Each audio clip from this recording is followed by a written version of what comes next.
Okay, think about this. A war that lasts for 335 years. And it's one you've almost definitely never heard of. I mean, how is that even possible? It sounds made up.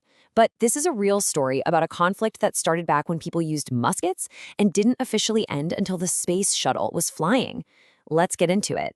But hold on, because here's the absolute wildest part of this whole thing. See this number? 0. That's the body count. Yep, 0 casualties. Not one person was killed. Not a single shot was ever fired. This is the story of the longest and maybe the most peaceful war in history. So let's just look at this timeline for a second. War starts in 1651. Peace is declared in 1986. You heard that right. It just begs the question, what on earth was going on for those 335 years in the middle? That's the big mystery we're going to crack right now. All right, so to figure this all out, we're going to do something a little weird. We're going to start at the end. Yeah, let's jump all the way to the 1980s, to the moment this whole strange affair was finally put to bed. So picture this. It's April 17th, 1986. A peace treaty is being signed. Okay, normal enough. But it's between the Netherlands and the Isles of Scilly, this tiny little group of islands off the English coast. You just have to ask, why? Why in 1986 would they even need a peace treaty in the first place? To get that answer, we've got to hit the rewind button, like way back. We're going all the way back to the 17th century, right into the middle of the English Civil War. That's where this whole story really kicks off. So by 1651, the English Civil War is pretty much wrapping up. Oliver Cromwell's side, the parliamentarians, they've basically won, and the Dutch, being smart, had allied with them. But there was this one nagging problem. The Royalists, the king's supporters, their navy had retreated to the Isles of Scilly. And from there, they started acting like full-on pirates, attacking Dutch merchant ships. It was becoming a real headache for the Dutch. Okay, so the Dutch have this pirate problem they need to solve, but they gotta be careful. Their allies, the parliamentarians who control England, are, well, English. So they couldn't just declare war on England. They had to get creative. And they came up with this really specific and kind of weird diplomatic move.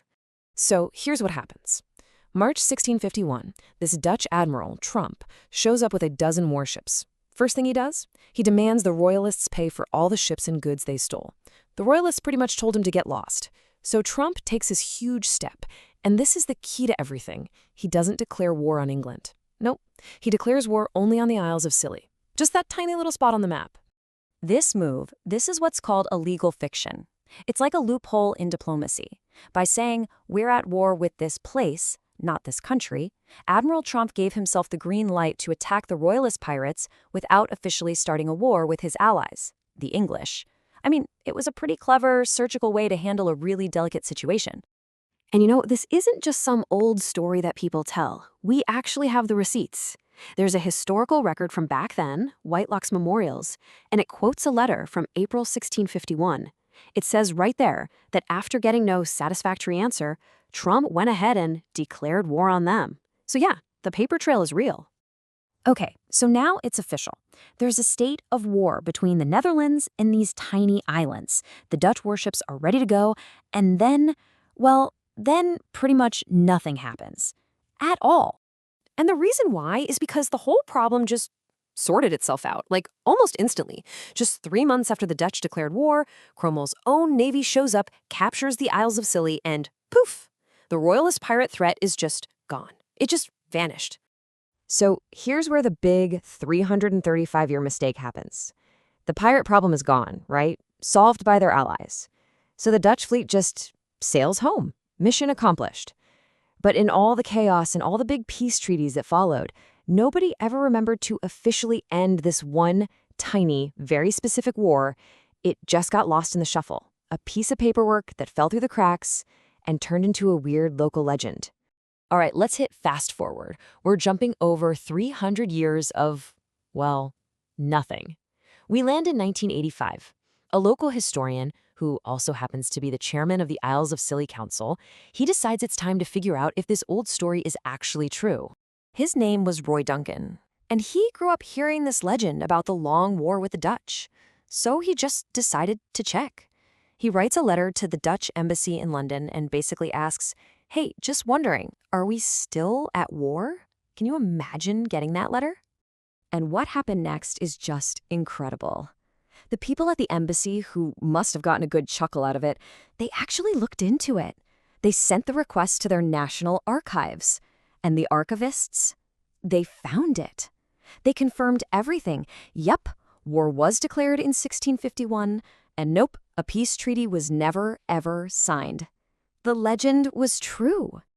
So that's how, on April 17th, 1986, the Dutch ambassador shows up on the islands to finally sign a peace treaty. The whole thing was done with a great sense of humor. The ambassador even joked, "It must have been harrowing to know we could have attacked at any moment."